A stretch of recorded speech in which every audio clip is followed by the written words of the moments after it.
Everybody, let's use trend lines to make predictions. The following scatter plot shows the average number of hours a group of students spent watching television per week and their report card averages. Each dot represents a different student. So, for example, this student over here looks like he spent a little over 9 hours per week watching television. He managed to get an average of 80 on his report card. This student over here spent a little over 14 hours watching television every week, and he only managed to pull off an report card average of, let's say about 33 or so. Okay, so each one of these dots represents a different student. And what we're going to do is draw a trend line through the data, write an equation for it, and use the equation to predict what a student's report card average might be if they spent 30 hours, oh my goodness, per week watching television. How about 50 hours? So first of all, you should not be spending that much time watching television every week.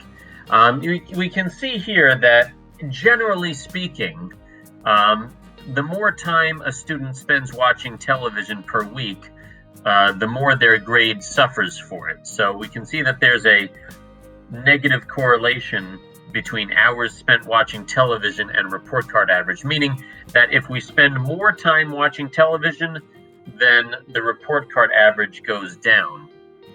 All right, so here's a trend line that we can draw. I actually already drew one, and there it is. It magically appeared. Okay, so this gives us a general idea of what happens to a student's grade as they watch more and more television per week. Okay, you can see that this is a pretty good trend line here. We have some dots above and some dots below. Okay, so now all we have to do to make a prediction is write an equation for this line. And we know how to write equations for straight lines. And then we're just going to plug in these values. Since they're both hours, we're going to plug them in for x. We have hours here on the x-axis. And then we're just going to figure out what y is. Okay, so it's pretty straightforward.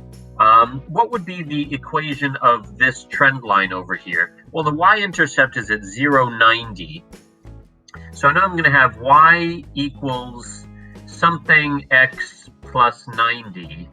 And then what's the something? I need my rise over my run.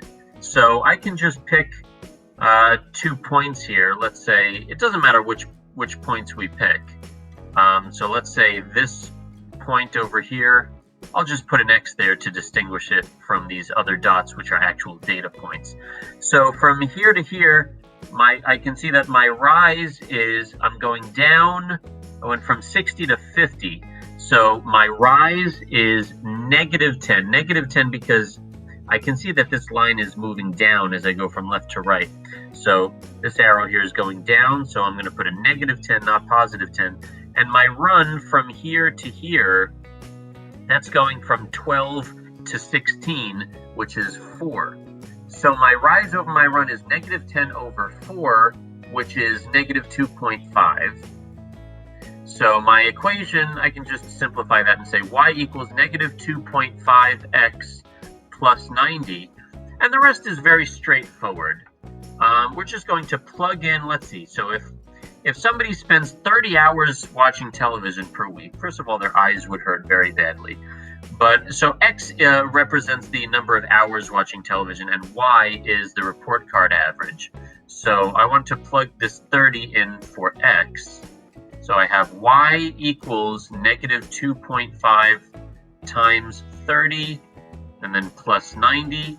So negative 2.5 times 30 is going to be negative 75, and then plus 90.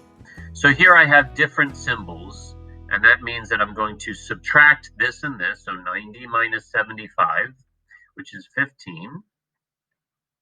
Okay, and but I had more positives than negatives, so that's going to be a positive 15. So y equals 15. So what does that mean?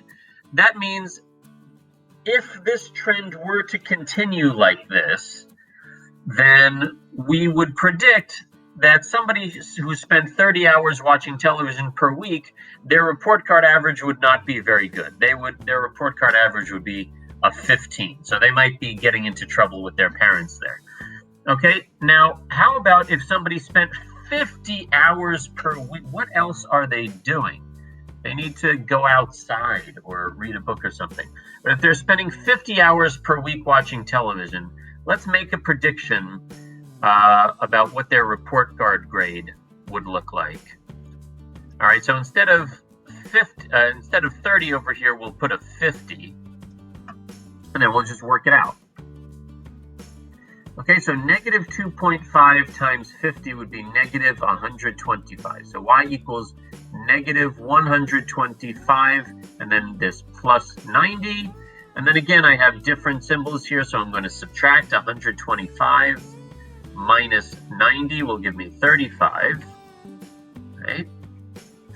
Okay, and here I had more negatives than positive, right? So I had 125 is bigger than 90, and that had a negative in front of it. So I'm going to get negative 35. Now, what does that mean? That means if they spent 50 hours per week watching television, then our prediction here is that their grade is going to be negative 35.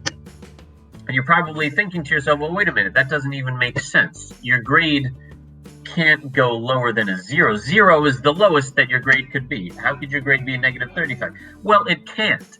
And my whole purpose in even doing this example is just to explain that these trend lines that we draw, they give us a general sense of where the data is going. They give us a general sense of what we can expect, and we can use it to make predictions.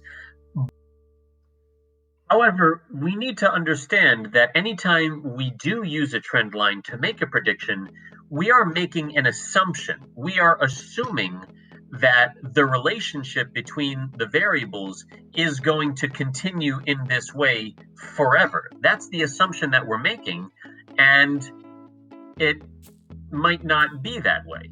In real life, up after a certain point, that same relationship will no longer hold.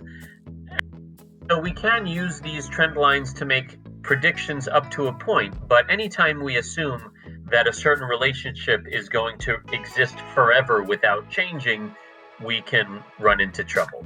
Okay, so that's it, and have a great day.